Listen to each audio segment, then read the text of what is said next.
Keempat orang sahabat ini adalah para pemberani dengan skill luar biasa. Dia bernama Hari, sang penipu ulung, Byung-min sang hacker, Aryung sang pengemudi luar biasa, dan Jin-woong sang petarung. Mereka berempat sering menjalankan berbagai misi berbahaya untuk menangkap para penjahat kelas kakap. Namun tak hanya para kriminal, pihak kejaksaan juga ternyata tak menyukai mereka karena mereka melakukan misinya tanpa aturan hukum, seperti menghack data pribadi, melakukan kekerasan, menipu, dan juga ngebut di jalanan. Dan saat ini mereka sedang menjalankan misi untuk mencuri patung berharga di sebuah museum. Hari terlihat berlari dikejar para polisi sambil membawa satu tas besar. Sesekali dia menghubungi rekan-rekannya. Hari sampai di ujung atap gedung, tak ada jalan keluar. Dengan kepandaiannya menipu dan berbicara, Hari mencoba menawarkan uang pada para polisi supaya dia dibiarkan kabur. Sementara itu di dalam gedung, Jin-woong mencoba mengambil patung berharga di sana, tapi para keamanan datang menghadangnya. Kembali pada Hari, tiba-tiba dia melempar uang ke udara lalu mengaitkan tali ke pinggangnya, lalu melompat. Ia mengaitkan ujung satunya ke salah satu polisi. Untungnya Hari selamat. Tak lama muncul Aryung dengan mobilnya. Rekan-rekannya yang lain segera masuk ke mobil juga, lalu mereka semua kabur dari sana. Namun para mobil polisi langsung bersiap mengejar. Aksi kebut-kebutan pun terjadi. Aryung dengan cerdik memarkir mobilnya di atas mobil towing, terlihat seperti mobil yang akan diangkut. Rencana mereka mencuri patung berharga berhasil. Setelah keadaan aman, Aryung menjalankan lagi mobilnya. Tapi di perempatan tiba-tiba truk menabrak mereka. Mereka langsung tak sadarkan diri. Hari membuka matanya dan melihat ketiga temannya dalam keadaan terikat. Seorang pria yang tak Hari kenal berkata kalau Hari dan yang lainnya akan dihabisi. Tapi Hari diberi pistol dan disuruh memilih. Jika Hari bersedia menghabisi satu temannya, maka sisanya akan dibiarkan selamat. Pilihan ini membuat Hari marah, tapi Hari tak bisa melawan. Lalu datanglah seorang pria, pemimpin dari gerombolan orang-orang tersebut. Dia mengambil pistol lalu mengarahkannya pada salah satu dari rekan Hari. Suara tembakan terdengar. Satu orang tewas. Setelah kejadian itu, di tepi laut, Hari dan kedua rekannya memandangi laut. Ternyata yang tewas adalah Aryung. Waktu itu si pria mengarahkan pistol pada Byung-min, tapi Aryung melompat melindungi Byung-min. Adik Aryung bernama Jae juga ada di sana. Jae datang ke markas Hari untuk mengambil barang-barang Aryung. Tapi dia melihat di dinding foto-foto orang yang menghabisi Aryung waktu itu. Terlihat jelas Hari bermaksud untuk membalas dendam. Jae meminta pada Hari untuk masuk ke dalam timnya menggantikan Aryung. Tapi Hari menolaknya dan menyuruhnya pergi.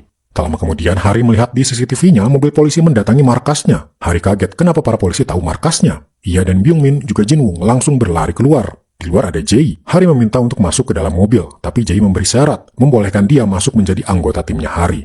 Hari pun terpaksa mengiyakan dan masuk ke dalam mobil. Jae langsung tancap gas dan bermanuver. Kemampuan mengemudinya ternyata luar biasa, sama seperti Aryung.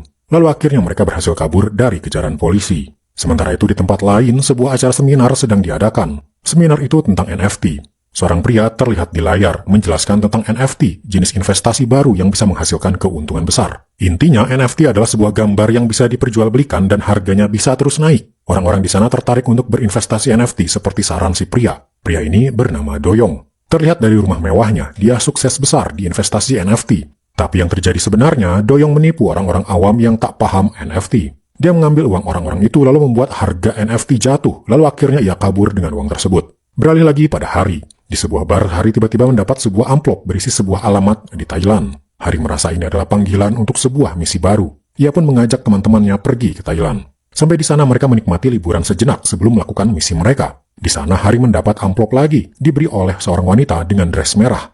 Isi suratnya berisi alamat sebuah bar. Malamnya Hari datang ke bar tersebut. Hari melihat sosok seorang wanita mirip dengan wanita dress merah yang ia lihat tadi siang. Ia pun mendekati wanita itu dan mengobrol. Wanita yang bernama Sumin ini tampak tenang, sepertinya ia tahu Hari ini siapa. Hari lagi-lagi diberitahu untuk datang ke sebuah acara pesta di sebuah kediaman mewah. Hari pun membawa ketiga temannya datang ke sana. Ternyata kediaman itu adalah milik Doyong, si penipu investasi NFT. Hari dan Sumin melihat Doyong yang sedang berpesta. Sumin berkata pada Hari, "Apa kau bisa menangkap orang itu?" Hari hanya tertawa. Namun tak disangka, Hari melihat seorang pria mencurigakan. Hari mengikuti pria itu. Tiba-tiba si pria mengeluarkan pistol, mengarahkannya pada Doyong. Hari langsung menahannya dan menghajar si pria. Tapi Hari berkata, "Jika kau tak ingin tertangkap, larilah ke pasar malam yang ramai." Si pria langsung mengikuti saran Hari. Ia dikejar oleh pihak keamanan. Ia berlari hingga ke tengah pasar malam. Kerumunan orang membuat dirinya sulit dicari oleh para pengejarnya. Namun akhirnya dia ketahuan dan berlari lagi. Di sebuah gang, dia terpojok. Tapi tak disangka, muncul Jin-woong membantu si pria menghajar orang-orang di sana. Jin-woong akhirnya bisa mengalahkan mereka semua. Lalu tiba-tiba si pria disetrum hingga pingsan dari belakang, ternyata oleh Byung-min. Sementara itu di kediamannya, Doyong bertemu dengan Hari dan mengucapkan terima kasih karena telah menyelamatkannya. Hari berpura-pura sebagai adik kelas yang satu sekolah dengan Doyong untuk membuat Doyong akrab dengannya. Hari berkata, "Aku juga punya bisnis di Thailand ini, yaitu pencucian uang." Doyong tampak tertarik dengan bisnis Hari karena bisnis penipuan miliknya terkadang perlu pencucian uang agar tak dicurigai pihak berwajib. Setelah mengobrol, Hari pamit dari sana.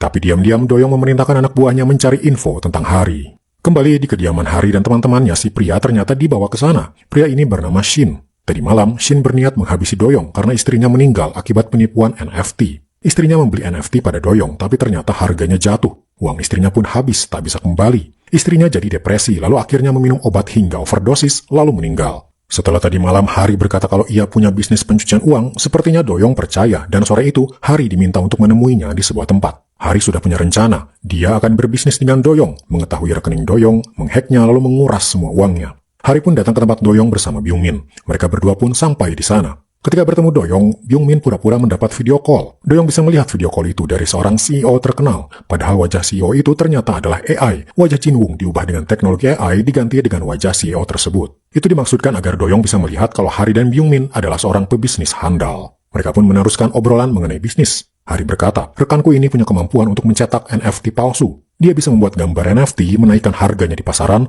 lalu menjatuhkan harganya sesuai keinginan. Sebagai bukti, Byung-min membuat NFT dan mengirimkannya ke e-wallet Doyong. Terlihat harganya memang tinggi. Doyong tampaknya puas dengan kemampuan Byung-min ini dan bisa membuatnya semakin kaya. Tapi tiba-tiba tawa Doyong berhenti. Lalu para anak buahnya menodongkan pistol pada Hari dan Byung-min. Doyong berkata, aku tahu kalian adalah penipu. Hari terlihat bingung. Lalu tiba-tiba muncullah Sumin di sana. Ternyata identitas Hari yang sebenarnya sudah dibocorkan Sumin pada Doyong. Ternyata beberapa hari lalu sebelum Sumin memberi amplop pada Hari di bar waktu itu, Sumin sudah bertemu dengan Doyong. Sumin berkata, di Thailand nanti akan ada orang yang mengaku sebagai kenalanmu dan ingin berbisnis denganmu, namanya Hari. Dia akan menipumu. Awalnya Doyong hanya setengah percaya pada Sumin, tapi ketika dia bertemu Hari, semua yang dikatakan Sumin benar. Dan kini Hari dan Byung-min diikat. Sumin pun berniat pergi dari sana, tapi tiba-tiba Doyong berkata, kau yang harus menghabisi dua orang ini sambil memberikan pistol pada Sumin. Sumin tak menyangka hal ini bakal terjadi. Tujuan dia hanyalah memberi info, bukan untuk menghabisi nyawa orang lain. Sumin tampak gugup dan gemetaran. Tapi tiba-tiba pintu depan didobrak. Muncul Jin-woong, ia datang tepat waktu. Jin-woong juga ternyata membawa Shin. Mereka berdua segera menghajar para anak buah Doyong. Tapi tujuan utama Shin ternyata masih ingin membalas dendam pada Doyong. Ia mengejar Doyong dan langsung menodongkan pistol padanya. Hari datang mencoba mencegah Shin agar jangan bertindak gegabah. Tapi tiba-tiba muncul para polisi Thailand ke tempat itu. Hari dan teman-temannya langsung ditangkap dan ditahan, tapi tidak dengan Doyong. Ternyata para polisi itu sudah disuap oleh Doyong agar datang ke sana untuk menyelamatkan dirinya. Di dalam mobil tak disangka supirnya ternyata adalah Jae. Dia berhasil menyamar dan kini membawa teman-temannya menjauh dari rombongan polisi. Mereka terpaksa kabur dan menjadi buronan. Ketika dirasa aman, mereka pun berhenti. Hari menceritakan pada Shin cara yang benar untuk menghabisi Doyong. Dia dan Byung-min sudah menghack ponsel Doyong ketika transaksi NFT barusan, membobol e-walletnya dan menguras semua uangnya. Sedangkan Sumin yang memberitahu info pada Doyong tentang Hari, ternyata Hari juga sudah tahu dan sengaja membiarkan Sumin melakukannya. Dengan begitu, Hari bisa mendekati Doyong. Sementara itu Doyong melihat uang di e-walletnya sudah nol dikuras habis oleh Hari. Doyong lalu ditelepon oleh seseorang. Orang itu berkata, kau telah gagal, aku tak membutuhkanmu lagi. Tiba-tiba Doyong dihabisi oleh anak buahnya sendiri. Beralih pada Hari, dia kini mengantar Shin ke bandara dan berpesan, hiduplah normal bersama anakmu. Uang istrimu yang ditipu Doyong akan dikembalikan padamu. Setelah itu Shin pergi. Tapi Hari dan teman-temannya masih mencemaskan satu hal, yaitu kini mereka menjadi buronan di Thailand karena tadi siang kabur dari polisi. Hari lalu pergi ke suatu tempat, ternyata dia menemui Sumin. Hari penasaran siapa sebenarnya Sumin ini. Sumin akhirnya berkata, aku sengaja melakukan semua ini untuk menawarkan pekerjaan padamu. Sumin ternyata tahu, Hari adalah tim The Player yang terbiasa melakukan misi berbahaya untuk menangkap para kriminal kelas tinggi. Sumin lalu memperlihatkan catatan kriminal Hari di Thailand. Ternyata status buronannya yang tadi siang hilang. Sumin ternyata bukan orang sembarangan. Ia punya koneksi untuk menghapus catatan kriminal seseorang. Mari bekerja denganku selama setahun. Imbalannya, semua catatan kriminalmu akan dihapuskan, ujar Sumin. Hari setuju dengan tawaran Sumin ini. Akhirnya Hari dan ketiga temannya kembali ke Korea. Di bandara dia sudah dijemput oleh seorang pria bernama Pak Wang. Pak Wang adalah asisten Sumin. Dia bertugas membantu Hari dan rekan-rekannya selama mereka bekerja bersama Sumin. Hari diberikan rumah baru sebagai markas. Hari terlihat terkesan. Esok harinya mereka memulai misi pertama mereka. Mereka menargetkan sebuah klub malam milik seorang CEO bernama Kim. Klub ini ternyata bukan klub biasa, tapi di dalamnya sebuah bisnis ilegal obat terjadi. Selain pemilik klub, CEO Kim juga pemilik perusahaan entertainment menaungi para idol grup Korea. Bahkan belum lama ini seorang idol diberi obat tersebut lalu mengadu pada CEO Kim. Tapi CEO Kim tampak tak peduli karena ternyata dia sendirilah yang memberikan obat itu pada para idol. Maka dari itu, malam itu misi pun dimulai. Jin-woong bertugas menjadi salah satu security di klub malam itu. Lalu Hari, Sumin, dan Jae menjadi pengunjung di sana. Mereka menargetkan salah satu orang penting, yaitu pengelola klub di sana bernama Lee. Sementara itu, Jin-woong yang sedang bertugas dipanggil ke ruangan oleh kepala security. Sampai di dalam, Jinwoo segera mengunci pintu, lalu tiba-tiba menghajar para security lainnya di sana. Beralih pada Sumin, dia ternyata mencoba menarik perhatian Lee sebagai pengelola klub. Tampaknya rencananya berhasil. Lee tampak tertarik pada Sumin. Sumin berkata, tunjukkan padaku apa yang kau punya. Lee pun mengajaknya ke ruangan VIP. Lee akhirnya mengeluarkan sebuah kotak berisi pil-pil, obat yang selama ini menjadi target Hari dan rekan-rekannya. Sumin mengambil kotak itu lalu tiba-tiba menghajar Lee. Lee kaget, tak menyangka hal ini bakal terjadi. Lee mengambil pisau mencoba melawan. Hari yang mendengar dari earpiece-nya terlihat khawatir kemudian menyusul Sumin. Hari dan Jae langsung membantu Sumin mengalahkan Lee. Lee terbangun dari pingsannya, sudah dalam keadaan terikat. Lee disuruh untuk mengatakan semua yang ia tahu tentang bisnis obat tersebut, tapi Lee menolaknya. Hari kemudian mengambil sebungkus obat dan memaksa memasukkannya ke mulut Lee. Lee langsung ciut nyalinya, karena jika termakan begitu banyak, nyawanya akan melayang. Lee pun memberikan semua info yang ia tahu. Sementara itu, Hari juga punya rencana baru, yaitu melibatkan seorang jaksa. Lee yang Hari tahan, kini dengan sengaja ia masukkan ke bagasi mobil seseorang. Di parkiran, orang itu heran ada suara dari dalam bagasinya. Ternyata Lee ada di sana. Orang ini bernama Dosu, seorang jaksa. Dosu pun membawa Lee ke kantornya dan menanyainya. Lee berkata, dia tiba-tiba diculik oleh beberapa orang, tapi dia tak tahu siapa mereka. Lalu ketika Dosu mengobrol dengan rekannya berkata, mungkin orang-orang itu adalah The Player. The Player adalah orang-orang yang pernah bekerja sama dengan seorang jaksa bernama Jaksa Jang. Dosu langsung memeriksa catatan Jaksa Jang dan ditemukanlah profil mengenai Hari. Dosu pun memperlihatkan profil itu pada Lee. Lee langsung berkata, ya, dialah orang yang sudah menculikku. Sementara itu di kantor jaksa, Jaksa Jang kaget ketika melihat Hari ada di belakangnya. Jaksa Jang adalah jaksa yang dulu pernah bekerja sama dengan Hari, dan kini Hari memerlukan bantuan Jaksa Jang kembali. Selesai mengobrol, Hari naik lift. Tak disangka dia bertemu dengan Dosu. Dosu mencoba berbicara pada Hari, tapi Hari tiba-tiba malah berlari kabur. Dosu langsung mengejarnya. Di sebuah lorong, Hari berhenti berlari karena di depannya ada security. Dosu berkata, aku tak menyangka kita akan bertemu lagi. Sepertinya Hari dan Dosu ini sudah saling mengenal. Lalu di sana muncul juga Jaksa Jang mencoba menengahi mereka, karena Hari dan Dosu tampak akan berkelahi. Hari akhirnya pergi dari sana. Jaksa Jang dan Dosu kemudian mengobrol. Jaksa Jang memberikan ponsel pada Dosu dan berkata, ini pemberian Hari, dia ingin kau memilikinya. Dosu paham, suatu hari nanti pasti Hari akan menghubunginya lewat ponsel tersebut. Sementara itu beralih di ruangan CEO Kim, dia tampak kesal karena Lee tertangkap. Selain mengelola klubnya, ternyata Lee juga mengatur transaksi obat ilegal yang selama ini terjadi. CEO Kim menyuruh salah satu asistennya untuk menggantikan Lee, tapi asisten itu keberatan, ia tak mau terlibat dalam transaksi barang haram tersebut. Kembali ke markas Hari, mereka sedang merencanakan untuk memulai menjebak CEO Kim. Mereka perlu satu orang untuk masuk ke kantornya. Jae muncul dan berkata, aku yang akan datang ke sana. Maka Jae kini menyamar menjadi salah satu karyawan di sana. Ketika jam makan siang dan semua karyawan lain pergi makan, dia mulai menempelkan banyak alat penyadap dan kamera kecil. Selain itu, dia juga mengambil sidik jari CEO Kim agar nanti Hari dan rekan-rekannya bisa masuk ke ruangan pribadinya yang membutuhkan akses sidik jari. Setelah selesai, tak sengaja, Jae bertemu dengan seorang pemuda. Ternyata dulunya Jae dan pemuda itu satu sekolah. Jae masih ingat ketika SMA dia sering dibully. Pemuda itu datang dan membela Jae. Kembali ke markas, kini Hari memerlukan satu orang yang sudah CEO Kim kenal. Untungnya Pak Wang punya satu kenalan seorang wanita anggota dewan bernama Nyonya Jang. Nyonya Jang sudah kenal CEO Kim dan bersedia membantu misi Hari. Maka di suatu pagi Nyonya Jang mengajak CEO Kim bermain golf. Lalu Hari sengaja lewat di sana dan menyapa Nyonya Jang seolah mereka sudah kenal lama. Ketika bermain golf, CEO Kim bertanya siapa pria barusan. Nyonya Jang bercerita, pria tadi adalah seorang pengusaha, tapi rumornya di balik usahanya dia juga punya bisnis ilegal menjadi distributor obat. CEO Kim mulai tertarik, karena kini bisnis obatnya sedang terganggu akibat tertangkapnya Lee beberapa waktu lalu. Maka di suatu siang, CEO Kim memutuskan untuk mengundang Hari makan, lalu mengobrol tentang bisnis obatnya. Hari bersikap seolah-olah dirinya adalah seorang yang profesional dalam bisnis obat itu.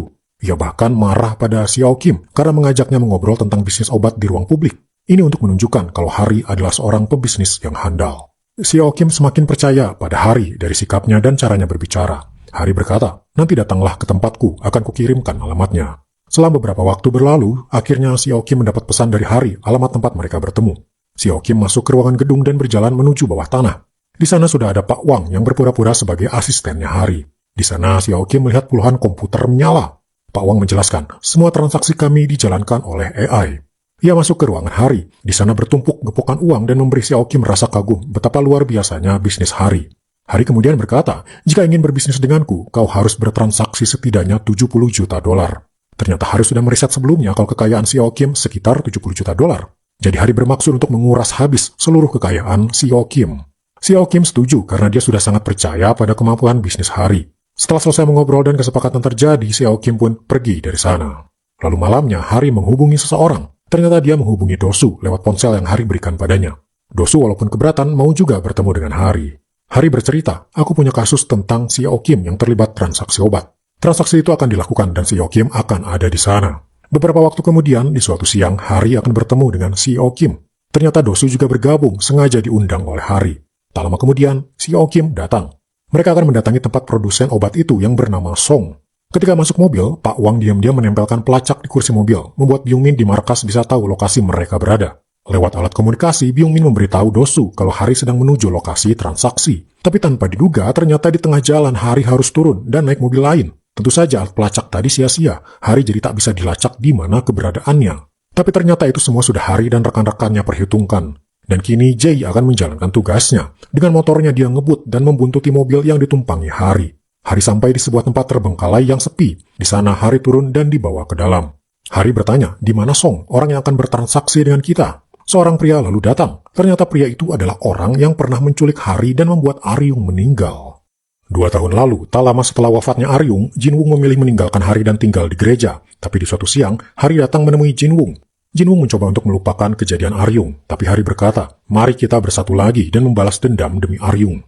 Kini orang yang menyebabkan Aryung meninggal ada di depan mata mereka. Hari mencoba menahan dirinya, tapi Jinwung tampak sangat marah hingga ia tak bisa menahannya dan memukul satu orang bawahan di sana. Sementara itu Jay yang tadi membuntuti Hari mengendap-endap di dalam tempat itu dan menemukan tempat pembuatan obat. Ternyata semuanya dibuat di Korea. Kembali pada Hari akhirnya bisa menahan amarahnya dan transaksi mereka pun bisa dilanjutkan. Obat itu dibawa oleh salah satu anak buah Song untuk Hari periksa. Song berkata, cara untuk memeriksa obat itu bagus atau tidak adalah dengan menghirupnya.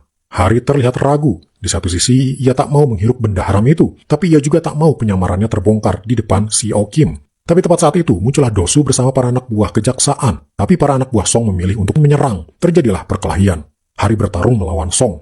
Song mengeluarkan pistol, tapi untungnya Hari bisa merebutnya. Hari teringat lagi kejadian waktu itu ketika Aryung menjadi korban, membuat Hari hampir lepas kendali. Untungnya Hari mengarahkan pistolnya ke atas, dia tak termakan oleh emosi. Akhirnya semua penjahat di sana bisa dikalahkan dan langsung ditahan. Song dimasukkan ke dalam mobil tahanan, tapi ternyata supirnya adalah rekannya sendiri. Ia memberikan kunci borgol pada Song agar bisa bebas. Sementara di atas gedung, seorang wanita membawa senapan laras panjang. Targetnya pada satu orang, yaitu Hari. Jinwung tak sengaja melihat ke atas, tapi terlambat, tembakannya sudah melesat. Hari langsung ambruk. Sementara itu, Xiao Kim ditahan dan diinterogasi oleh Dosu. Xiao Kim mencoba bernegosiasi bahwa dia akan memberikan banyak uang pada Dosu jika ia dibebaskan. Tapi Dosu berkata, ada kejutan lain untukmu. Terlihat salah satu idol group dari perusahaan Xiao Kim, salah satu anggotanya ternyata adalah teman Jay yang pernah menolongnya dulu. Mereka mengaku bahwa perlakuan Xiao Kim sangat tidak manusiawi selama mereka menjadi idol. Bahkan mereka dipaksa mengonsumsi obat. Mereka punya bukti video keterlibatan Xiao Kim ketika dia menyuruh para idol mengonsumsi obat itu. Di suatu malam, Dosu sedang mengobrol tentang kasus Xiao Kim ini dengan rekannya. Tapi tiba-tiba ada berita mengejutkan. Xiao Kim tewas. Ternyata ada seorang pria yang menyamar menjadi polisi dan memberikan Xiao Kim makanan yang di dalamnya sudah diberi racun. Beralih pada Hari, ternyata dia masih hidup. Untungnya tembakan waktu itu hanya menggores bahunya, jadi dia kini hanya dirawat. Lalu datanglah Sumin memberitahu kalau Xiao Kim meninggal karena diracun. Hari akhirnya bisa keluar dari rumah sakit. Mereka berjalan kaki lalu berhenti di sebuah perempatan jalan. Sumin bercerita, beberapa bulan lalu terjadi kecelakaan di sini. Seorang anak konglomerat bernama Won Jun baru saja pulang sambil mabuk. Ia mengendarai mobilnya dalam keadaan mabuk lalu melihat ada kurir makanan di depannya. Kurir itu melihat mobil di tengah jalan dan menghampirinya. Ketika tahu pengemudinya mabuk, ia segera menelpon orang lain untuk menggantikannya mengemudi. Tapi Won Jun mengira orang itu sedang menelpon polisi. Ia langsung menabraknya. Won Jun sebenarnya langsung ditahan hari itu juga, tapi dibebaskan lagi dengan alasan tabrakan itu tak disengaja. Bahkan ketika persidangan, Won Jun bersaksi palsu, berkata kalau si kurir ini terus mengikuti dirinya, hanya karena Won Jun orang kaya. Jaksa penuntut juga bersaksi palsu, berkata kalau si kurir mengendarai motornya ugal-ugalan hingga menghalangi Won Jun. Ternyata jaksa penuntut itu sudah disuap oleh ibunya Won Jun. Bayarannya berupa lukisan. Jaksa itu membeli lukisan milik ibu Won Jun dengan harga murah, kemudian menjualnya dengan harga selangit. Begitulah cara aman mendapatkan uang suap dari si konglomerat. Hari dan rekan-rekannya berdiskusi tentang ibu Won Jun yang bernama Direktur Beck. Direktur Beck adalah seorang pemilik galeri seni dan ternyata dia sering mengirimi para pejabat lukisan. Tentu saja lukisan itu dikirim sebagai suap agar semua tindakan kriminal dirinya atau keluarganya bisa ditutupi. Hari pun mendiskusikan ini pada rekan-rekannya. Selesai berdiskusi, Pak Wang mengobrol berdua dengan Hari, lalu mengajaknya pergi ke suatu tempat. Hari tak tahu apa tujuan Pak Wang, tapi dia bersedia pergi dengannya. Mereka sampai di sebuah tempat mewah. Di sana sudah menunggu Sumin. Hari makin bingung kemana sebenarnya ia dibawa. Lalu di sebuah ruangan, Sumin memberitahu kalau Hari sudah datang. Ketika pintu dibuka, ternyata dia adalah Presiden Korea saat ini, bernama Presiden Choi. Hari langsung membungkuk hormat padanya. Sang presiden mulai berbicara, kita bertiga di dalam ruangan ini punya musuh yang sama. Aku ingin memastikan apakah kau juga punya tujuan yang sama denganku. Hari masih belum sepenuhnya paham. Presiden melanjutkan, sebagai presiden tugasku adalah merangkul rakyat Korea. Tapi jika ingin melawan kejahatan, aku ingin kau yang menjadi wakilku. Hari kini mulai mengerti, sepertinya target presiden adalah target Hari juga, orang yang telah merenggut nyawa Aryung. Siapapun penjahat itu, ternyata dia adalah penjahat tingkat tinggi. Beralih di sebuah bar, Jinwoo dan Byung Min datang ke sana karena sedang menargetkan Won Jun, si penabrak kurir. Di luar, Jinwoo berpura-pura mengenal Won Jun dan memitingnya, lalu diam-diam Byung Min datang dan mencopet ponsel Won Jun. Setelah mendapatkan ponsel itu, Byung Min langsung menghacknya dan mengambil semua data di dalamnya. Sementara itu, Hari punya rencana untuk menargetkan ibunya Won Jun, yaitu Direktur Baek. Dia dan Sumin berjalan-jalan di pasar seni dan membeli sebuah vas seharga 30.000 won.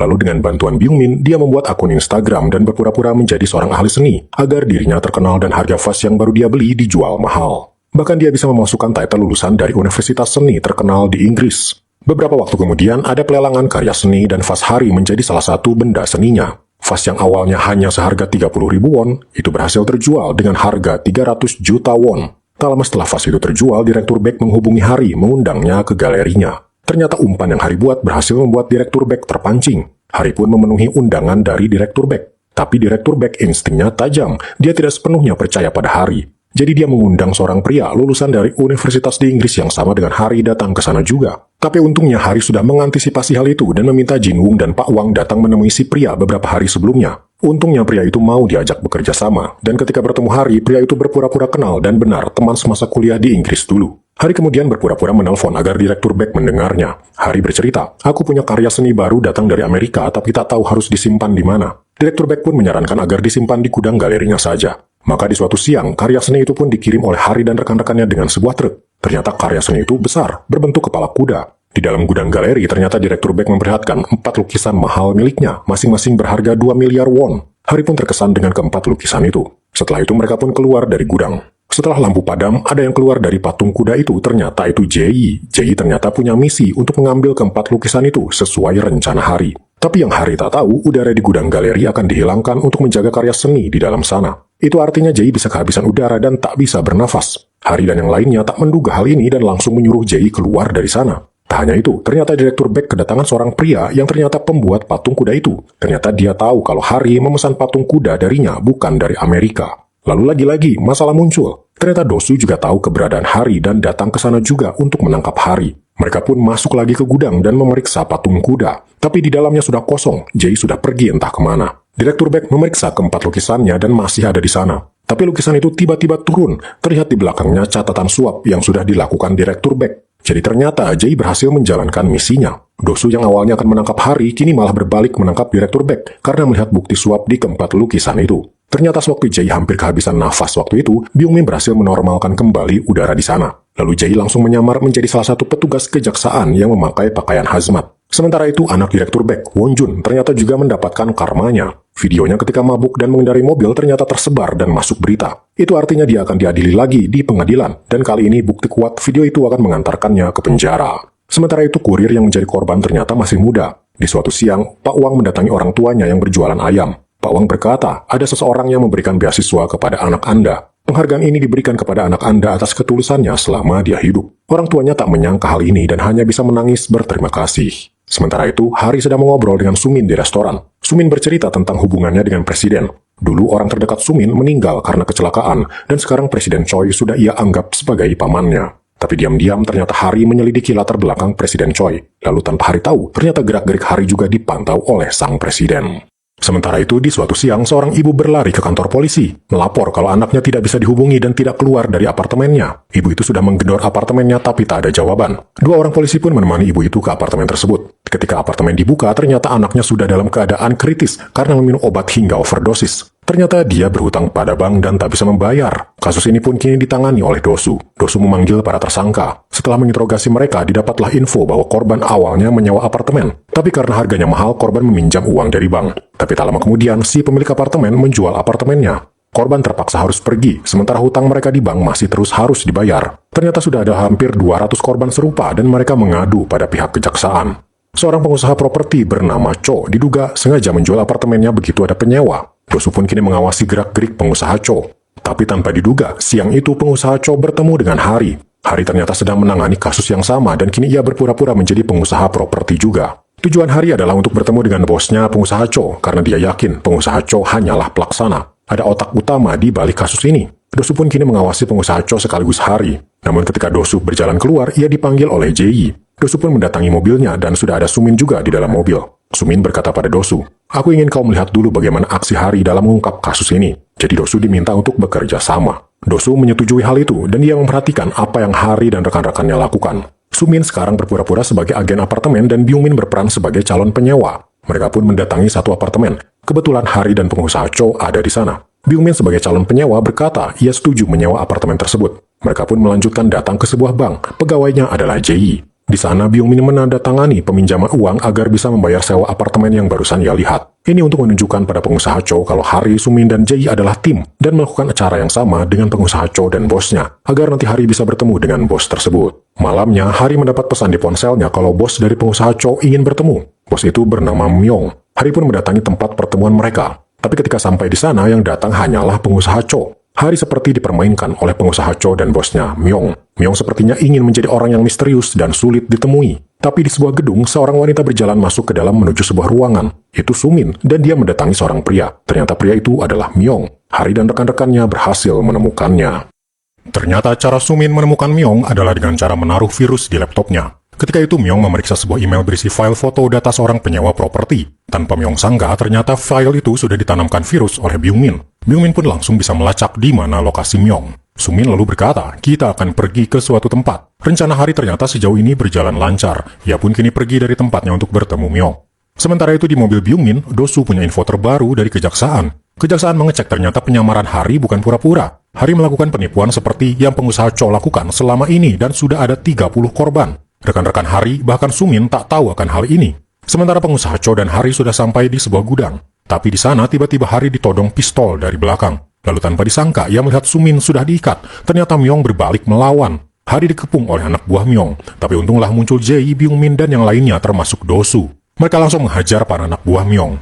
Namun sayang, Myong berhasil pergi dari sana. Setelah mereka berhasil mengalahkan para penjahat, Dosu tiba-tiba berkata harus menangkap Hari atas penipuan properti yang ia lakukan. Teman-teman Hari juga kaget, tak menyangka Hari akan benar-benar menipu. Hari melakukan hal tak terduga. Ia menyandera Sumin mengancam akan melukainya. Ia kemudian naik motor lalu melesat kabur untuk mengejar Myong. Rekan-rekan Hari kini sekarang ditangkap karena dianggap bersekongkol dengan Hari.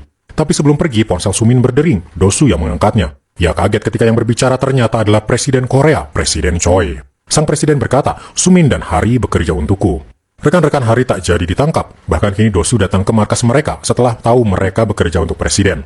Tiba-tiba Sumin menerima pesan video. Terlihat Hari sedang disekap dalam keadaan babak belur. Rekan-rekan Hari terlihat sangat syok. Yang menahan Hari adalah seorang pemimpin Yakuza yang menginginkan uang 50 miliar won. Jika ia tak mendapatkannya, semua yang terlibat termasuk Myong akan ia habisi. Sementara itu, Myong mendapat telepon dari pemimpin Yakuza itu. Myong tahu tentang kondisi Hari dan merasa ia tak ingin dirinya terseret masalah ini. Ia pun mendatangi si pemimpin Yakuza. Si pemimpin Yakuza bertanya, "Apa kau yang melakukan penipuan sewa apartemen hingga ratusan korban?" "Ya," jawab Myong. "Keuntungannya puluhan miliar won." Tapi tiba-tiba muncul Hari, berkata kalau semua omongan Myong tadi sudah direkam. Ternyata Hari yang disekap itu adalah rencana Hari dan rekan-rekannya dari awal. Hari bercerita pada Myong, "Untuk memancingmu keluar, aku menghubungi keluarga para korban lalu meminta mereka untuk bersedia aku tipu. Jadi penipuan yang kulakukan memang sungguhan, tapi atas sepengetahuan mereka." Itu dimaksudkan agar Myong percaya pada Hari benar-benar seorang penipu sungguhan. Lalu muncullah Dosu. Dia sudah mendapat cukup bukti dan rekaman tadi bahwa Myong memang dalang dari penipuan sewa apartemen selama ini. Myong pun ditangkap dan dibawa dengan mobil polisi. Di mobil, ia tiba-tiba batuk dan beralasan dirinya sedang sakit. Ia mengambil satu obat dari sakunya dan memakannya. Tak lama tiba-tiba badannya kejang, lalu akhirnya nyawanya melayang. Di sebuah ruangan, seorang pria terlihat tersenyum. Sementara itu beralih di tempat lain, di sebuah ruangan tengah diadakan sebuah acara kultus. Pemuka kultus itu sedang memberi ceramah pada para pengikutnya. Seorang pria terlihat di depan duduk di kursi rodanya. Pemuka kultus itu menghampirinya, lalu setelah dia berdoa, si pria di kursi roda disuruh untuk berdiri. Perlahan dia berdiri, tiba-tiba saja sakit di kakinya menghilang. Para pengikutnya pun bersorak melihat mukjizat itu. Tapi yang para pengikut tak tahu, setelah acara selesai, si pria yang disembuhkan tadi ternyata sudah bersekongkol dengan si pemuka kultus. Bahkan dia diberi uang atas akting berliannya tadi. Sementara itu di markas, Sumin ternyata sedang memberi misi baru, kebetulan tentang si pemuka kultus tadi. Dia bernama Sang-sik. Sudah 20 tahun dia menjalani hidup sebagai pemuka dan selama itu pula, sudah lebih dari 200.000 orang menjadi pengikutnya. Sang-sik menipu para pengikutnya, menjanjikan kehidupan yang lebih baik dan kesembuhan bagi yang sakit. Padahal jelas-jelas itu hanya sebuah tipuan. Yang menjadi perhatian Sumin, Sang Sik menggunakan uangnya untuk membiayai kampanye beberapa pejabat. Itulah mengapa Sang Sik bisa bebas memberikan doktrin sesatnya itu pada orang-orang tanpa tertangkap. Setelah mendapat info itu, Hari langsung berencana untuk menangkap Sang Sik. Pertama, Hari akan menyamar sebagai salah satu jemaatnya. Di sana dia melihat sendiri bagaimana Sang Sik mempengaruhi para pengikutnya. Di akhir ceramahnya, Sang Sik selalu menyuruh para pengikutnya untuk berderma padanya. Ketika acara selesai, Hari berderma 5 juta won, angka yang fantastis jika dibandingkan dengan jemaat lain. Hari langsung jadi perhatian Sang Sik. Anak buahnya langsung meminta Hari untuk menemui Sang Sik di ruangannya. Ternyata itu pancingan agar Hari bisa bertemu langsung dengan Sang Sik. Ketika Hari mengobrol dengannya, Hari mengaku sebagai lulusan ilmu teologi di Universitas Amerika. Sang Sik semakin tertarik dengan Hari, hingga akhirnya dia memutuskan untuk mengajak Hari ikut di acara jemaatnya nanti. Tujuan Sang Sik adalah berceramah di sebuah panti reda, tempatnya orang-orang lanjut usia tinggal di sana. Sang Sik mengincar sebuah panti di sana karena keluarga orang tua di sana kaya-kaya, berharap bisa mendapat uang derma yang banyak. Hari menjadi salah satu pelayan Sang Sik. Hari terlihat mendekati seorang ibu tua. Setelah selesai, Hari kembali menemui Sang Sik. Dia memberitahu kalau ada seorang ibu tua dengan kekayaan 50 miliar won dikelola oleh asistennya. Kita bisa mengincar ibu ini, ujar Hari. Sang Sik jadi makin tertarik pada Hari, bahkan dia diundang oleh Sang Sik di sebuah acara makan malam. Ini membuat asisten pribadi Sang Sik iri dan marah, posisinya jadi tergeser. Di suatu malam, Hari diundang di acara yang hanya para petinggi kultus yang hadir. Hari duduk, tapi ia kaget ketika banyak wanita berpakaian putih masuk ke ruangan. Ternyata mereka akan melakukan ritual yang disebut oleh Sang Sik sebagai penyembuhan. Tapi Hari tahu apa sebenarnya ritual itu ketika para wanita cantik itu datang. Mereka mulai minum hingga mabuk. Tapi tiba-tiba semua orang di sana jatuh tertidur termasuk Hari. Lalu tak lama datang Sumin ke sana membangunkan Hari yang ternyata hanya pura-pura tidur. Minuman di situ sudah diberi obat tidur oleh Sumin, tapi Hari sudah meminum penawarnya duluan. Hari harus meminum minuman di sana, karena ketika mereka terbangun dan diperiksa dokter, Hari juga terbukti meminum minuman di sana. Dengan demikian, Hari tak dicurigai. Asisten Sang Sik bernama Sun Woo curiga pada Hari, tapi Sang Sik membela Hari. Bahkan ketika Hari datang ke ruangannya, Sang Sik meminta Hari untuk menjadi penceramah menggantikan dirinya, membuat Sun Woo semakin kesal. Sun Woo pun memeriksa latar belakang Hari, apakah benar dia berkuliah di Amerika. Dia ingin mencari celah kesalahan di diri Hari. Sementara itu, acara kultus kembali diadakan dan kali ini Hari menjadi penceramahnya. Terlihat Hari dengan luar biasa dapat mempengaruhi semua jemaat yang ada di sana. Terlihat juga Jinwoo dan Sungmin di sana berpura-pura menjadi pengikut juga. Ada juga ibu kaya yang menjadi incaran Hari ketika di panti datang ke situ juga. Selesai acara, ibu itu terlihat pulang. Terlihat Pak Wang di sana. Ternyata ibu itu adalah Jei yang menyamar. Ia membuka penyamarannya lalu naik ke mobil. Tapi dari jauh ternyata Sun Woo melihat kejadian itu. Malamnya Hari tiba-tiba ditelepon Sang Sik, menyuruhnya mengajak ibu tua itu datang menemuinya. Mereka pun datang ke ruangan Sang Sik. Ternyata Sun Woo memberitahu apa yang ia lihat tadi siang. Ibu itu hanya menyamar dan Hari adalah bagian dari komplotan. Sun Woo dengan percaya diri menuduh ibu itu sebenarnya adalah seorang wanita muda. Dia memakai riasan palsu. Ia pun membuka topinya lalu memegang kulit wajahnya. Tapi kali ini wanita itu adalah ibu tua sungguhan, bukan Jei. Sun Woo jadi bingung.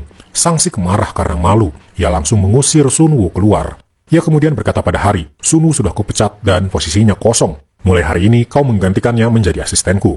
Ternyata kejadian tadi siang memang sengaja dilakukan untuk memancing Sun Woo yang sudah iri pada Hari. Dengan hilangnya Sun Woo, maka Hari akan lebih leluasa membongkar kebusukan Sang Sik. Malam harinya, Sang Sik memanggil seorang jemaatnya datang ke ruangannya. Ternyata wanita itu dipaksa untuk memuaskan Sang Sik. Wanita itu ketakutan, tapi tak bisa melawan. Ia juga diberi obat tidur agar tak melawan. Tapi sebelum Sang Sik melakukan apa-apa, untungnya ada ketukan di pintu. Sumin muncul, berkata kalau ada yang perlu dibicarakan. Wanita itu dibawa pergi. Tapi Sang Sik terlihat kesal dan marah karena dia diganggu dan melampiaskannya pada Sumin. Sumin berkata, aku menawarkanmu bisnis kripto karena aku adalah seorang ahli penipu di dunia kripto. Sang Sik kemudian berkata bagaimana bisnisnya lebih hebat dari Sumin. Ia berbisnis jual beli organ. Sumin hampir saja disakiti. Untungnya anak buah Sang Sik datang memberitahu ada jaksa yang datang. Ternyata itu Dosu berpura-pura menangkap Sumin karena diduga menipu investasi kripto. Dengan begitu Sumin bisa selamat keluar dari ruangan Sang Sik. Sementara itu di suatu malam, Sang Sik berjalan menuju sebuah ruangan bawah tanah. Dia menuju sebuah berangkas. Di dalamnya ternyata banyak gepukan uang dan emas batangan miliknya. Setelah itu ia berjalan keluar melewati sel-sel berisi orang-orang. Ternyata Sang Sik juga melakukan jual beli yang paling mengerikan, organ manusia. Terlihat Sun Woo di sana memohon agar ia dilepaskan. Sang Sik menawarinya makanan yang langsung dilahap Sun Woo. Tapi tak lama dia tak sadarkan diri, ternyata makanannya sudah diracun. Seorang calon pembeli datang menawar harga Sun Woo. Tapi tiba-tiba Sun Woo bangun dan langsung menghajar pengawal di sana. Ternyata tadi Sun Woo memuntahkan kembali makanan itu dan kini ia kabur dari sana. Esok harinya Sang Sik marah mendengar kaburnya Sun Woo dan memerintahkan anak buahnya untuk mencarinya. Lalu datanglah Hari. Sang Sik berkata, sekarang aku akan ceramah secara online. Kau lihatlah bagaimana aku berceramah. Kamera pun dinyalakan dan Sang Sik mulai berceramah. Tapi ternyata yang disiarkan adalah rekaman ketika dia marah pada Sumin tadi malam. Sumin ternyata sudah menaruh kamera kecil tadi malam. Sang-sik terlihat mengakui dirinya punya bisnis jual beli organ. Seluruh jemaat yang menonton kaget menontonnya. Sementara itu Sang-sik belum tahu apa yang terjadi. Selesai berceramah, dia diberitahu kalau yang disiarkan ternyata video rekamannya bersama Sumin semalam. Hari langsung menawarkan diri untuk membantu Sang-sik kabur. Hari langsung ke dalam mobil bersama Sang-sik. Tapi tiba-tiba Sang-sik tahu Hari adalah penipu. Ternyata Sang-sik diberitahu oleh seseorang bernama Jeffrey, orang yang dulu merenggut nyawa Aryung, tentang siapa Hari sebenarnya.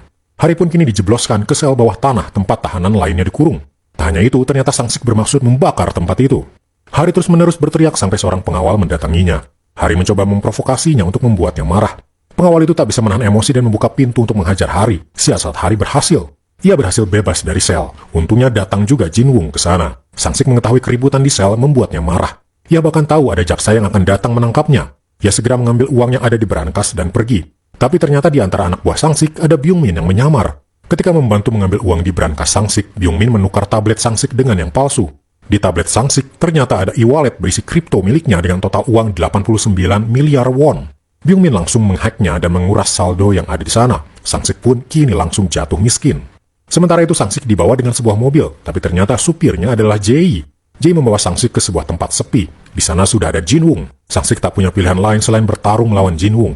Bisa ditebak siapa yang jadi pemenangnya. Setelah mengalahkan Sang-sik, Jin Wung menelpon Dosu memberitahu lokasi Sang-sik berada. Beralih pada Hari yang sudah kembali ke markasnya, ia menerima telepon dari Jaksa Jang berkata ada hal penting yang ingin dibicarakan. Jaksa Jang menunggu di pinggir jalan. Tapi muncul pria berpakaian hitam, langsung menghajar Jaksa Jang, lalu tasnya diambil. Tak lama Hari datang, melihat Jaksa Jang yang sudah terluka. Ia terlambat mengejar si pelaku. Sementara itu Sumin datang ke berangkas Sang-sik yang ditinggalkan. Ia melihat ada sebuah buku tebal, di dalamnya ada flash disk. Sumin pun mengecek apa isi flash disk itu. Ternyata sebuah video, dan ketika ditonton, terlihat Presiden Choi dan seorang pria bernama Jeffrey sedang bersalaman. Jeffrey adalah target Sumin dan Hari yang sudah merenggut nyawa Aryung. Sumin segera melesat untuk menemui Presiden Choi. Di tengah banyak orang, Sumin langsung berteriak, "Kau tahu apa yang terjadi pada Yoon-sik, bukan?" Presiden Choi tak ingin semua wartawan mendengar masalah ini dan mengajak Sumin berbicara di tempat aman.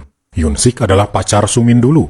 Pada waktu itu Sumin masih bekerja sebagai pengacara dan Yoon-sik sebagai wartawan. Yoon-sik sedang membuat berita tentang seseorang yang berbahaya bernama Jeffrey Jung. Rumornya Jeffrey adalah seorang pemimpin geng di luar negeri, tapi dia kini berpindah ke Korea dan menjalankan bisnis ilegalnya. Kekuasaan Jeffrey sangat besar, bahkan kini dia berhasil menguasai beberapa perusahaan BUMN beserta para direkturnya. Secara ilegal, Jeffrey dan para direkturnya itu menjual aset-aset BUMN untuk kepentingan pribadi. Suatu hari Yoon-sik menceritakan semua info ini pada seorang, yaitu Pak Choi. Choi saat itu masih menjadi calon presiden. Pak Choi berkata Jeffrey ini akan dia urus juga, karena sebagai calon presiden dia ingin rakyat Korea aman dari para penjahat. Lalu datanglah Sumin ke situ. Ternyata Pak Choi adalah ayahnya Yoon-sik. Sementara itu flashback ketika Aryung baru saja meninggal, Byung-min dan Jin Wung memutuskan untuk berpisah dan jalan sendiri-sendiri. Namun diam-diam Jin Wung mendatangi adik Aryung bernama Jae yang bekerja sebagai montir mobil. Tapi di sana ternyata Byung-min juga datang ke sana, bahkan Hari juga ke sana. Jae curiga, ada apa ketiga pria diam-diam mengawasinya. Hari akhirnya mengobrol dengan Jae dan menceritakan tentang Aryung. Jae hanya bisa menangis. Sementara itu Jeffrey ternyata tahu dirinya sedang diberitakan oleh seorang wartawan bernama Yoon-sik. Beralih pada Pak Choi, dia sedang berada di ruangannya. Dia diundang oleh seseorang datang ke sebuah restoran. Ternyata yang mengundang adalah Jeffrey. Jeffrey menawarkan diri untuk bekerja sama dan akan mendukung Pak Choi agar terpilih menjadi presiden. Jelas Pak Choi menolak tawaran itu. Tapi Jeffrey memperlihatkan sebuah berita terbaru. Diberitakan capres lawannya Pak Choi tiba-tiba tersandung kasus besar, diduga memiliki aliran dana ilegal. Jelas berita ini akan mempengaruhi elektabilitasnya. Jeffrey ingin menunjukkan pada Pak Choi, dirinya punya kekuasaan besar untuk menjatuhkan siapapun di negeri ini. Jeffrey berkata, jika kau menolak, kekuatanku ini bisa kuberikan pada kandidat lain. Pak Choi mulai bimbang, hingga akhirnya dia bersedia bekerja sama dengan Jeffrey. Jeffrey hanya meminta semua bisnis ilegalnya jangan diganggu ketika nanti Pak Choi menjabat sebagai presiden. Setelah pertemuannya dengan Jeffrey, Pak Choi merasa bersalah karena awalnya dia ingin menangkap Jeffrey, tapi kini malah bekerja sama dengannya. Tapi nafsunya untuk menjadi presiden membutakan matanya. Lalu pada suatu hari, Jeffrey mengadakan seminar yang dihadiri oleh banyak orang. Hari datang ke sana, sepertinya dia akan melakukan sesuatu pada Jeffrey. Selain Hari, ternyata Yoon-sik juga datang. Beritanya mengenai Jeffrey beberapa waktu lalu tiba-tiba ditolak oleh media tanpa alasan jelas, membuat Yoon-sik semakin yakin kalau Jeffrey adalah seorang penjahat. Selesai acara, Yoon-sik pulang berjalan kaki. Tapi di jalan sepi, dia diikuti oleh seorang pria. Pria itu tiba-tiba menghajar Yoon-sik dengan kunci Inggris, membuatnya langsung ambruk. Kembali pada Hari, ternyata dia akan menghabisi Jeffrey. Dia mematikan listrik gedung.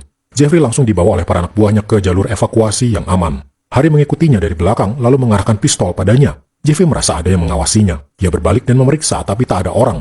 Ternyata Hari dicegah oleh Byung-min. Byung-min menyadarkan Hari kalau menghabisi Jeffrey sekarang tak akan bisa menghidupkan Aryong kembali. Byung-min mengajak Hari membuat rencana agar Jeffrey mendapatkan balasan atas semua kejahatannya.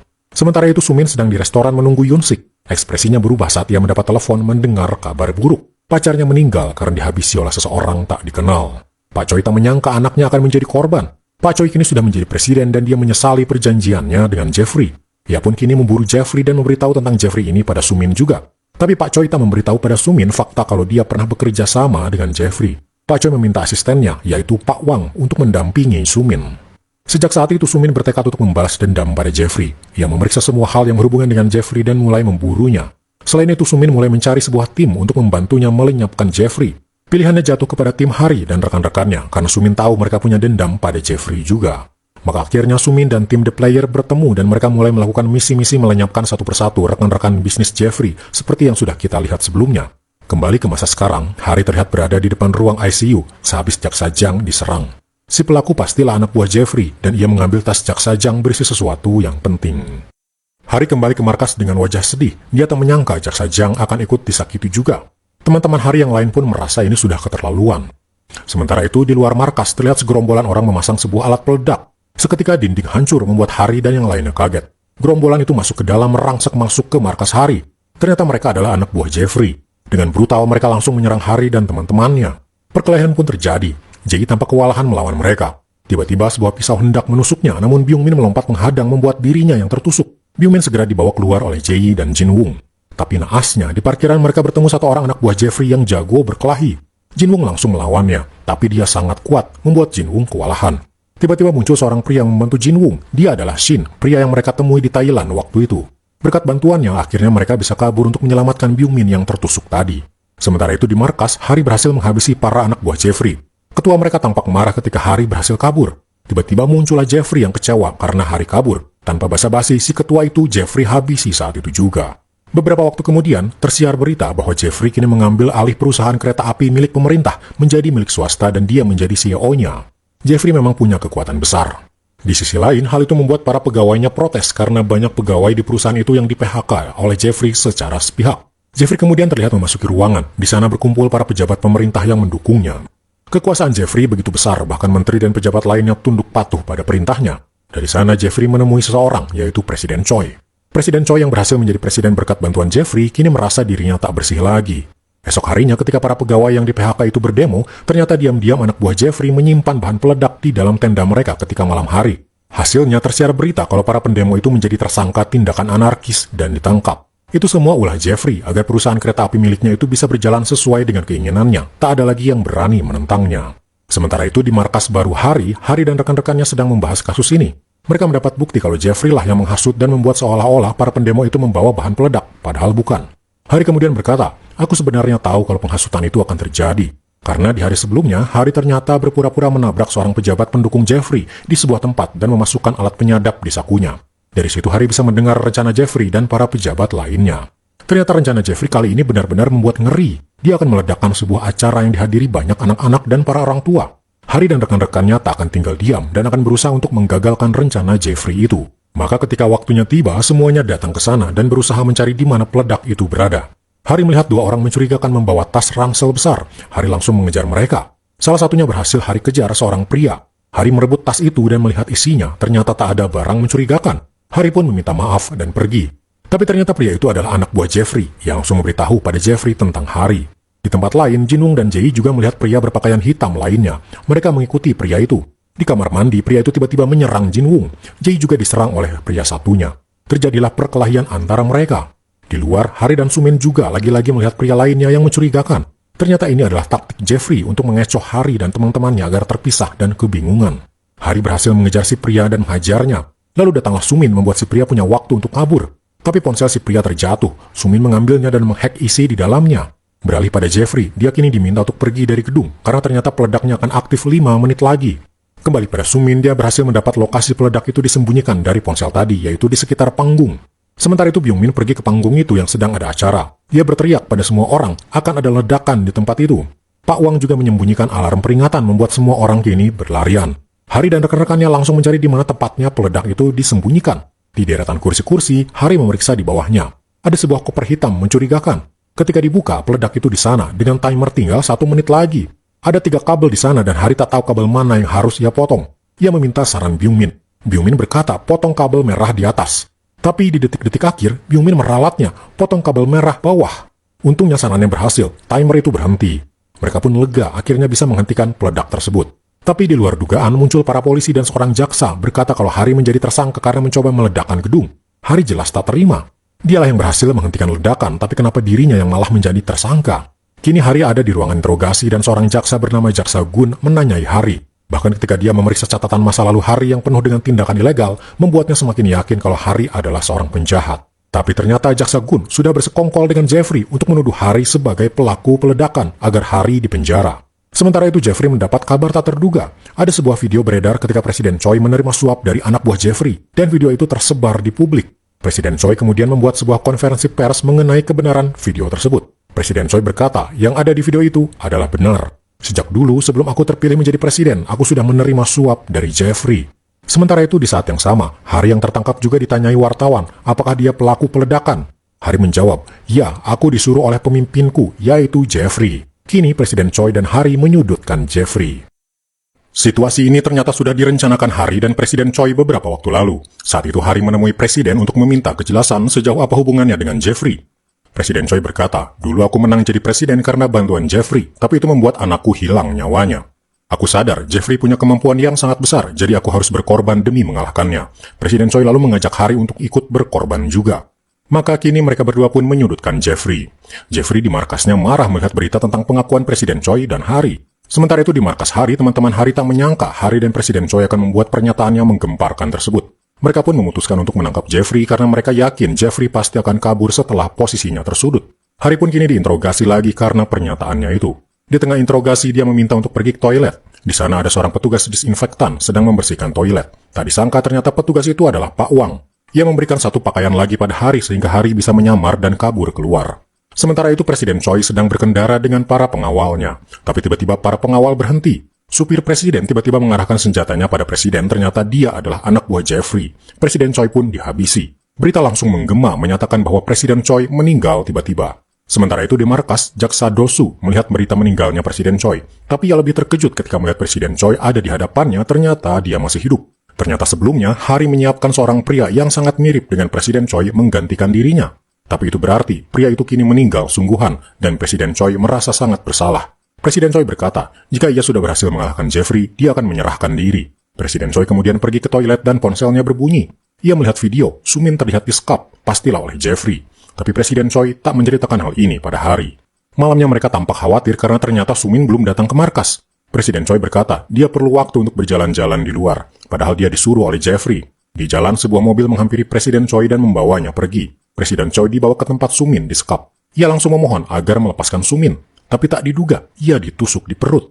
Kembali pada Hari, kini mereka semua lebih khawatir karena Sumin belum datang dan Presiden Choi juga menghilang. Lalu mereka tiba-tiba mendapat kiriman video dari Jeffrey. Terlihat Sumin yang disekap dan Presiden Choi yang hampir pingsan karena tadi ditusuk. Tiba-tiba Jeffrey menelpon Hari berkata mengancam agar jangan macam-macam dengan dirinya. Byung-min mencoba untuk melacak lokasi Jeffrey dan juga lokasi Sumin disekap. Akhirnya ia berhasil. Jeffrey kini menuju pelabuhan untuk pergi ke luar negeri sementara lokasi Sumin ada di sebuah gudang. Hari langsung pergi ke lokasi Sumin terlebih dulu. Sampai di sana Hari dan Pak Wang dihadang oleh para anak buah Jeffrey. Mereka pun langsung membereskannya. Akhirnya Hari berhasil mengalahkan mereka semua dan menyelamatkan Sumin. Tapi ternyata di sana ada peledak dan waktunya tak lama lagi. Naasnya lagi, semua pintu terkunci, mereka tak bisa keluar. Waktu kian menipis, hingga akhirnya ledakan besar terjadi. Byung-min dan Jae hanya bisa mendengar suara gemeresak alat komunikasi Hari yang mati, pertanda ledakan itu telah menghabisi semua yang ada di sana. Byung-min dan yang lainnya hanya bisa terdiam lalu menangis, sadar bahwa Hari tak selamat. Namun begitu misi mereka menangkap Jeffrey harus tetap dilakukan. Sambil menahan rasa sedihnya, mereka meneruskan misi mereka. Mereka melesat menuju pelabuhan tempat Jeffrey akan pergi naik kapal ke luar negeri. Para anak buah Jeffrey sudah menunggu mereka. Perkelahian pun tak dapat dihindari. Mereka bertarung menghabisi gerombolan tersebut. Tapi tiba-tiba muncullah Hari dan Sumin, ternyata mereka semua selamat. Ternyata ketika di gudang, Hari menemukan cairan nitrogen. Ia pun membasahi kain dengan cairan itu dan menempelkannya di pintu besi berkarat dan dibasahi air. Pintu itu langsung rusak dan berhasil terbuka. Mereka pun berhasil keluar tepat waktu. Kini mereka datang untuk menangkap Jeffrey di pelabuhan. Muncul juga Jaksa Dosu, datang untuk membantu Hari dan teman-temannya. Perkelahian kembali terjadi. Harry keluar dan mengejar Jeffrey yang hendak naik kapal. Ia langsung mengarahkan pistol bersamaan dengan Jeffrey juga. Mereka langsung saling berkelahi. Kekuatan mereka seimbang, tapi tiba-tiba Jeffrey mengambil pisau dan menusuk Harry.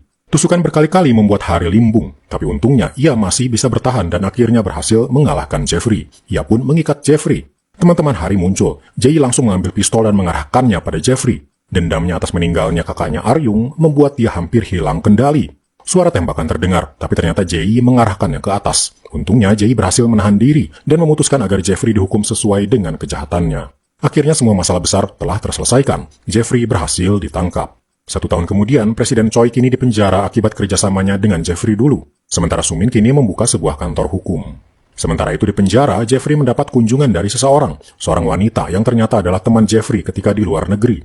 Jeffrey mengira temannya itu akan mengeluarkannya, tapi tiba-tiba dia malah ditahan oleh para penjaga. Wanita ini berkata, "Aku datang ke sini bukan untuk mengeluarkanmu." Ia pun mengambil sutas tali lalu menjerat leher Jeffrey dengan kuat. Seketika nafas Jeffrey berhenti, nyawanya melayang. Berita Jeffrey ini langsung membuat Harry dan yang lainnya waspada. Ternyata pekerjaan mereka belum selesai. Masih ada orang yang lebih besar kekuatannya dari Jeffrey.